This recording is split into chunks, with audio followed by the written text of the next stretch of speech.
सबैको काम यो होइन नि जनताको होइन किताब बेचेर कारखाना चलाउने जनताले के मागेको छ त्यो अनुसार काम गर्नु न जनताले मागेको कारखाना चलाउने मागेको कारखाना चलाउने होइन कि कारखाना चलाउने मान्छे त सभासदमा किन उठ्नु भएको तपाईँको उसले आवश्यक त के सोध्न पाइन्न सभासदमा सोध्न पाइन्न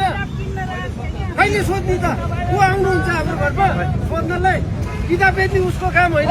ऊ त जनतालाई काम गर्ने हो जनताले प्रत्यक्ष निर्वाचन गरेको मान्छेले तपाईँले मलाई किन धकाल्नु भएको भाइ यो पुष्पी किन यहाँ भिड गरेको देखाएको छैन कसले भिड गरेछ मैले अब सोध्न तपाईँलाई तपाईँको हबी हो तपाईँले भाइ यो पुष्पी तपाईँले किन मलाई पुस गर्नु भएको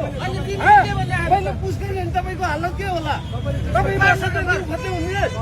एउटा जनताले प्रत्यक्ष निर्वाचित यत्रो भिड हबी हो यत्रो भिड भइरहेको छ भिडमा यत्रो भिड भइरहेको छ पछाडिबाट आएर धकलिरहेको छ भिड भइरहेको छ क्या भिडमा चाहिँ कमसेकम भिड कम गर्नु पालो सकेपछि अर्को पालो भिड मैले भनेको पालो पालो आऊ भनिरहेको छु